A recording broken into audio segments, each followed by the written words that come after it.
Hi everyone, आइए आज की इस वीडियो में हम जीके जीएस से रिलेटेड अप्रॉक्स 50 क्वेश्चंस आज की इस वीडियो में कवर करने वाले हैं, जिसमें कि हम पादप कार्य की इस टॉपिक से रिलेटेड सारे क्वेश्चंस आज की इस वीडियो में कवर करने वाले हैं। ठीक है, और ये मेरा पार्ट 25 है। इसी तरह हम कई प्रीवियस पार्ट अपलोड कर चुके हैं, जिसमें कि हमने जीके जीएस से रिलेटेड सारे क्वेश्चन कवर किए हैं। ठीक है, ओके, तो उनका लिंक आपको इसी वीडियो के डिस्क्रिप्शन में मिल जाएगा, वहाँ पर जाकर के आप इजिली आप समझ सकते हो। ठीक है, तो चलिए आज की इस वीडियो को शुरू करते हैं।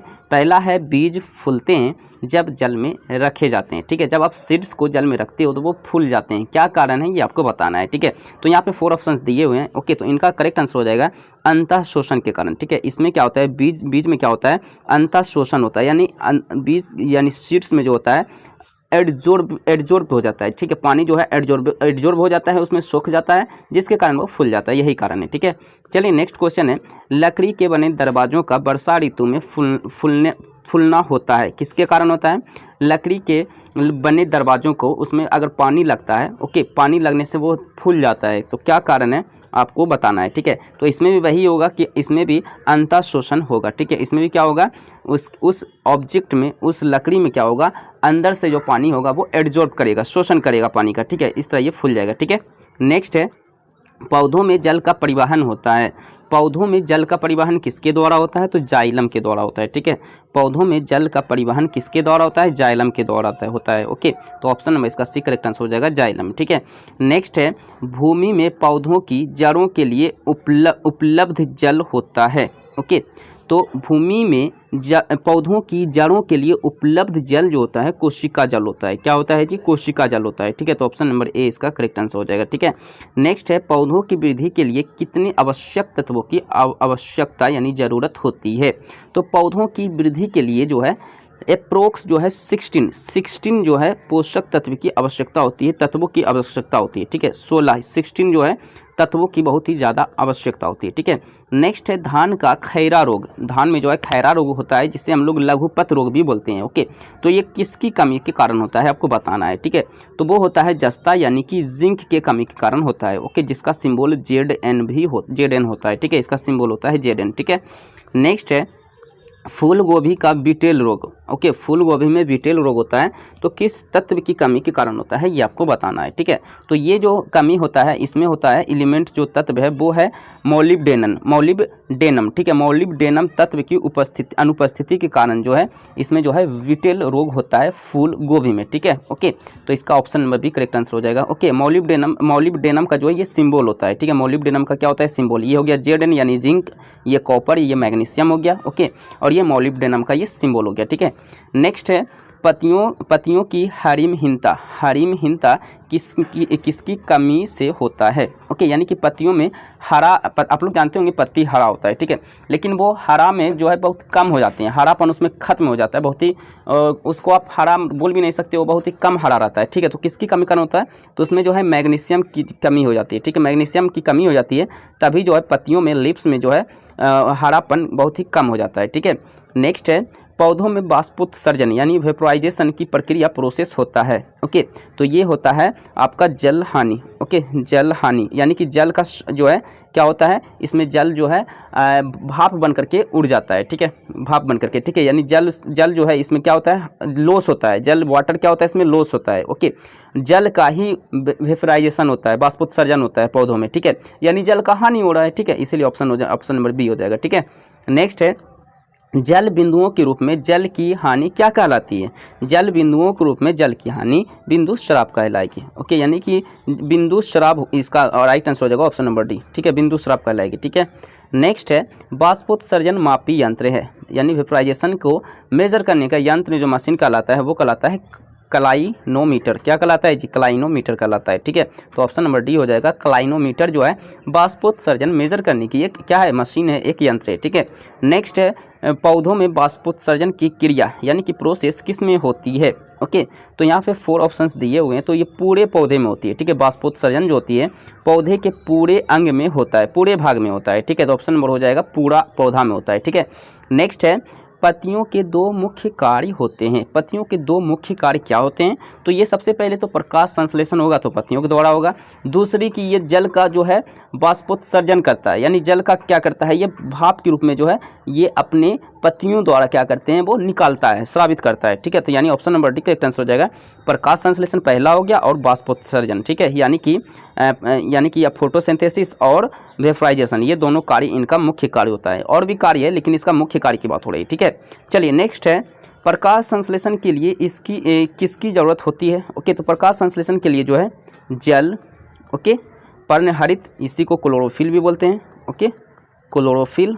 ओके, अब फिर धूप यानी कि सूरज, आप सूर्य कह सकते हो, सूर्य की प्रकाश, धूप मतलब सूर्य की प्रकाश। ओके, अब फिर है उपर्युक्त सभी। ठीक है, तो 4 चीज़ों की आवश्यकता होती है। ओके, यहाँ पे 3 यहाँ पे दिए हुए हैं, तो 4 चीज़ों की आवश्यकता होती है, जल, क्लोरोफिल और ये सूर्य की प्रकाश, और तीसरा जो है वो है खनिज लवण। तो खनिज लवण तो ऑप्शन में नहीं दिए हुए हैं, जो कि ज़मीन में होता है, भूमि में होता है। ठीक है, तो उपर्युक्त सभी इसका राइट आंसर हो जाएगा। ठीक है, यानी ये तीनों का तीनों तो इसमें होगा ही होगा। ठीक है, चलिए नेक्स्ट है, प्रकाश संश्लेषण की क्रिया में क्या बाहर निकलता है? तो हम लोग जानते हैं कि हम जो सांस लेते हैं इसी पेड़ पौधों की जो है होने से हम लोग जिंदा है, क्योंकि अगर पेड़ पौधा नहीं होगा तो फिर हम लोग जिंदा ही नहीं रहेंगे, क्योंकि ऑक्सीजन होगा ही नहीं, क्योंकि ये ऑक्सीजन पेड़ पौधा ही हमें देता है। ये कार्बन डाइऑक्साइड लेता है और ऑक्सीजन को छोड़ता है। ठीक है, यानी कि हमें जो है बाहर क्या देता है, ये पेड़ पौधा ऑक्सीजन देता है। ओके, वातावरण में हमारे ऑक्सीजन देता है। ठीक है, और कार्बन डाइऑक्साइड लेता है। ओके, नेक्स्ट है, प्रकाश संश्लेषण की प्रक्रिया यानी प्रोसेस का प्रथम चरण क्या होता है जी? तो इसका प्रथम चरण होता है सूर्य की प्रकाश द्वारा क्लोरोफिल का उत्तेजन। ओके, सूर्य की प्रकाश द्वारा क्लोरोफिल का उत्तेजन इसका प्रथम जो है चरण होता है, पहला स्टेप इसका यही होता है। ठीक है, नेक्स्ट है, प्रकाश संश्लेषण की दर यानी कि रेट सबसे अधिक होती है। ओके, तो सबसे अधिक होती है लाल रंग के प्रकाश में। ठीक है, प्रकाश संश्लेषण की जो दर होती है, जो रेट होती है, सबसे अधिक कब होगी? जब सूर्य का प्रकाश जो है लाल रंग के स्थिति में होगा। ओके, तो option number D correct answer हो जाएगा। ठीक है, नेक्स्ट है, प्रकाश संश्लेषण की दर सबसे कम कब होगी? ओके, देखिए सबसे कम होगी वॉयलेट कलर के में। ठीक है, यानी कि बैगनी कलर की में, जब बैगनी रंग हो जाएगा हमारे इस वातावरण का, तो प्रकाश संश्लेषण का जो रेट है बहुत ही कम हो जाएगा। ठीक है, ओके, नेक्स्ट है, हरे रंग का पदार्थ जो पौधों में प्रकाश संश्लेषण करता है वह निम्नलिखित में से क्या है? तो वो है क्लोरोफिल। क्या है जी? क्लोरोफिल है। ठीक है, नेक्स्ट है, प्रकाश संश्लेषण होता है, प्रकाश संश्लेषण जो होता है वो सूर्य की प्रकाश की रोशनी की होना बहुत ही जरूरी है, क्योंकि प्रकाश संश्लेषण क्या क्या जरूरी है? जल जरूरी है, सूर्य की प्रकाश जरूरी है, सूर्य की प्रकाश जरूरी है, और क्या जरूरी है जी? खनिज लवण जरूरी है, खनिज लवण जरूरी है, जो कि भूमि में मिलेगा, जल में, मिट्टी में मिलेगा। फिर आपका जल तो हो ही गया है, सूर्य की प्रकाश, खनिज लवण, और क्या हो गया? क्लोरोफिल, और क्लोरोफिल जो कि पत्तियों में होता है। ठीक है, क्लोरोफिल। ओके, तो ये 4 चीज़ जरूरी है। ओके, तो इसमें सूर्य की प्रकाश आपको, अब आप हमें बताओ, सूर्य की प्रकाश आपको कब मिलेगा? रात को मिलेगा क्या? नहीं ना, दिन को मिलेगा। इसलिए ये सिर्फ जो होगा प्रकाश संश्लेषण जो होगा उसका प्रोसेस सिर्फ केवल दिन में होगा। ठीक है, नेक्स्ट है, प्रकाश संश्लेषण के लिए कौन सी गैस आवश्यक है? ओके, तो प्रकाश संश्लेषण कब होगा? जब उससे कार्बन डाइऑक्साइड हम देंगे, कार्बन डाइऑक्साइड गैस वो लेता है। ओके, और ऑक्सीजन को छोड़ता है। तो वो कब करेगा? जब हम उसे कार्बन डाइऑक्साइड देंगे, यानी CO2 देंगे। ठीक है, कार्बन डाइऑक्साइड यानी कि इसका केमिकल फार्मूला, रासायनिक सूत्र होता है CO2, यानी CO2 इसका करेक्ट आंसर हो जाएगा। ठीक है, नेक्स्ट है, पौधे व पेड़ का खाना तैयार करने की प्रक्रिया क्या कहलाता है? तो प्रकाश संश्लेषण कहलाता है। क्या कहलाता है जी? प्रकाश संश्लेषण कहलाता है। इसी को इंग्लिश में फोटोसिंथेसिस कहते हैं। ओके, प्रकाश संश्लेषण को इंग्लिश में फोटोसिंथेसिस कहते हैं। तो ऑप्शन नंबर इसका डी करेक्ट आंसर हो जाएगा, फोटोसिंथेसिस। ठीक है, कोई दिक्कत नहीं। नेक्स्ट है, क्लोरोफिल में कौन सा फॉर्फिरिन होता है? तो क्लोरोफिल में जो है मैग्नीशियम फॉर्फिरिन होता है। ठीक है, मैग्नीशियम पाया जाता है क्लोरोफिल में, यानी कि पत्तियों में। ठीक है, नेक्स्ट है, प्रकाश संश्लेषण का अंतिम उत्पाद, अंतिम प्रोडक्ट क्या होता है? तो कार्बोहाइड्रेट जो है प्रकाश संश्लेषण का अंतिम उत्पाद होता है। ओके, नेक्स्ट है, प्रकाश संश्लेषण में पर्णहरित की भूमिका। ओके, पर्णहरित मतलब क्लोरोफिल, क्लोरोफिल की भूमिका क्या होती है? तो ये प्रकाश का अवशोषण करती है, यानी सूर्य की प्रकाश की ये क्या करती है? अवशोषण करती है, उसे वो एब्जॉर्ब करती है। ठीक है, नेक्स्ट है, प्रकाश संश्लेषण में पौधे कौन सी गैस अब चूषण करते हैं, यानी कि एब्जॉर्ब करते हैं? कौन सी प्रकाश? ओके, कौन सी गैस, ओके, तो वो क्या करता है, कार्बन डाइऑक्साइड वो लेता है, ठीक है, यानी एब्जॉर्ब करता है, ओके, यानी कि अपचूसन करता है, ठीक है। तो इसका राइट आंसर हो जाएगा कार्बन डाइऑक्साइड यानी CO2, ठीक है। चलिए नेक्स्ट क्वेश्चन हम देखते हैं। नेक्स्ट क्वेश्चन क्या है जी, नेक्स्ट क्वेश्चन है प्रकाश संश्लेषण में हरे पौधों द्वारा कौन सी गैस छोड़ी जाती है। ओके, तो प्रकाश संश्लेषण में हरे पौधों द्वारा जो है ऑक्सीजन गैस छोड़ी जाती है, ठीक है। अब यहाँ पे देखिए हरे पौधे क्यों लिया गया है, क्योंकि प्रकाश संश्लेषण जो होगा वो होगा सूखे पेड़ पौधा में तो होगा नहीं, जो सूखा पेड़ पौधा है यानी कि वो मर चुका है, ठीक है, तो उसमें प्रकाश संश्लेषण की क्रिया होगी नहीं, क्योंकि प्रकाश संश्लेषण क्रिया के लिए क्लोरोफिल की भी आवश्यकता होती है और क्लोरोफिल पत्तियों में पाया जाता है, तो सूखे पत्तों में तो सूखे पेड़ पौधे में तो पत्तियां होगी नहीं, तो प्रकाश संश्लेषण कहाँ से होगा, खाक होगा, नहीं होगा, ठीक है। चलिए नेक्स्ट क्वेश्चन है प्रकाश संश्लेषण के समय निकलने वाली गैस का क्या नाम होता है, तो वो होता है ऑक्सीजन। ऑक्सीजन गैस क्या होती है, प्रकाश संश्लेषण में निकलती है, ओके ओके। चलिए नेक्स्ट है प्रकाश संश्लेषण होता है, प्रकाश संश्लेषण किस में होता है जी, तो क्लोरोप्लास्ट में होता है, ओके, क्लोरोप्लास्ट में होता है, किस में होता है, क्लोरोप्लास्ट में होता है, ठीक है। क्लोरोफिल जो पाया जाता है वो क्लोरोप्लास्ट में पाया जाता है पत्तियों के, ठीक है। चलिए नेक्स्ट है प्रकाश संश्लेषण का प्रथम स्थिर यौगिक क्या है, प्रकाश संश्लेषण का प्रथम स्थिर यौगिक क्या है जी, तो वो है ग्लूकोज। क्या है जी, ग्लूकोज है प्रकाश संश्लेषण के प्रथम स्थिर यौगिक, ओके, यानी कि आप कह सकते हो स्थिर कंपाउंड, ठीक है। नेक्स्ट है शोषण मापन का यंत्र क्या कहलाता है, शोषण मापन का यंत्र क्या कहलाता है, ओके, यानी ब्रीथिंग मेजर करने वाला, आप जो सांस ले रहे हैं आपकी सांस रेट कितना चल रहा है अभी, तो वो मापा जाता है रेस्पिरोमीटर से, रेस्पिरोमीटर से मापा जाता है शोषण मापन, ठीक है, शोषण मापन, ओके, यानी कि सांस लेने की दर, रेट, ठीक है। नेक्स्ट है एटीपी का अभिप्राय है, एटीपी का फुल फॉर्म होता है, एटीपी का फुल फॉर्म होता है एडिनोसिन ट्राइफॉस्फेट, एडिनोसिन ट्राइफॉस्फेट, तो यहाँ पे मैंने इंग्लिश में भी लिख दिया है और इसका करेक्ट आंसर हो जाएगा यहाँ पे जो लिखा हुआ है एडिनोसिन ट्राइफॉस्फेट, ठीक है, यहाँ पे इंग्लिश में मैंने लिख रखा है, ठीक है। नेक्स्ट है अनॉक्सी शोषण में अंतिम उत्पाद होता है, अनॉक्सी शोषण में अंतिम उत्पाद इथाइल अल्कोहल होता है, क्या होता है जी, इथाइल अल्कोहल होता है, ठीक है। चलिए नेक्स्ट क्वेश्चन है ऑक्सीशोषण का अंतिम उत्पाद क्या होता है, तो ऑक्सीशोषण का अंतिम उत्पाद कार्बन डाइऑक्साइड और जल होता है, यानी कि CO2 और जल होता है, यानी कार्बन डाइऑक्साइड और जल होता है, ठीक है। नेक्स्ट क्वेश्चन है कोशिका के भीतर शोषण का केंद्र होता है, केंद्रक में होता है, किस में होता है, सेंटर में होता है, यानी कि केंद्रक में होता है, ठीक है। नेक्स्ट है ग्लाइकोसिस, ग्लाइकोलिसिस, ओके, ग्लाइकोलिसिस का अंतिम उत्पाद होता है, ग्लाइकोलिसिस का अंतिम उत्पाद जो होता है वो होता है पायरबिक अम्ल, पायरबिक अम्ल होता है, पायरबिक एसिड होता है, ठीक है। नेक्स्ट है इंडोल एसिटिक अम्ल, इंडोल एसिटिक अम्ल क्या है जी, तो ये एक ऑक्सीन है जो कि एक तरह का हार्मोन होता है, ठीक है।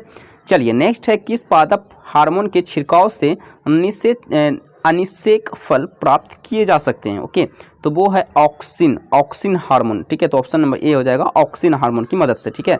नेक्स्ट है कोशिका विभाजन में मदद करने वाला पादप हार्मोन कौन सा है, तो वो है साइटोकाइनिन हार्मोन, साइटोकाइनिन हार्मोन जो है कोशिका विभाजन में क्या करता है, ये मदद करता है, ठीक है, जो कि पेड़ पौधों का हार्मोन है, ठीक है।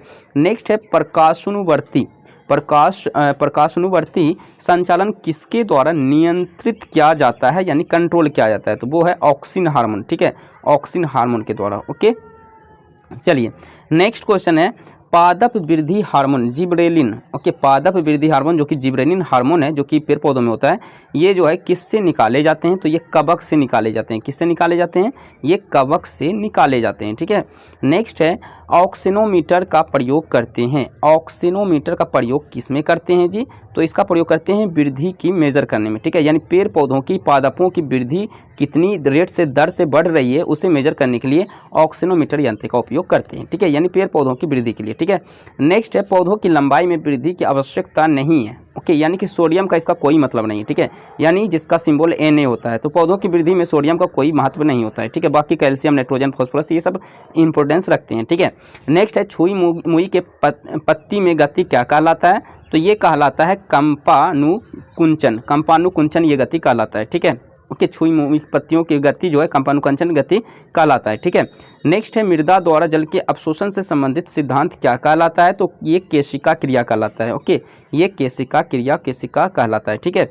नेक्स्ट है जिस रूप में पौधे नाइट्रोजन प्राप्त करते हैं वह कहलाता है नाइट्रेट, ओके, यानी कि नाइट्रोजन जो है नाइट्रेट के रूप में प्राप्त होता है, नाइट्रोजन नाइट्रेट के रूप में प्राप्त होता है, ठीक है। नेक्स्ट है बौने पौधों को किसके अनुप्रयोग से लंबा किया जा सकता है। ओके, यानी कि आप लोग देखते होंगे कई पौधे कई मनुष्य भी होते हैं जो कि बौने होते हैं, तो उसे किसी औषधि के द्वारा जो है उसे लंबा किया जाता है। उसी तरह पेड़ पौधे यानी पादप जो है बौने होते हैं, तो उससे जो है साइटोकाइनिन हार्मोन से जो है उसे लंबे किए जा सकते हैं। ठीक है, ओके। तो आज की इस वीडियो में मैंने अप्रोक्स 50 क्वेश्चंस कवर किए हैं लगभग में। ठीक है, तो आज के लिए इतना ही। वीडियो को लाइक करें, चैनल को सब्सक्राइब करें। मिलते हैं नेक्स्ट वीडियो में। So thank you.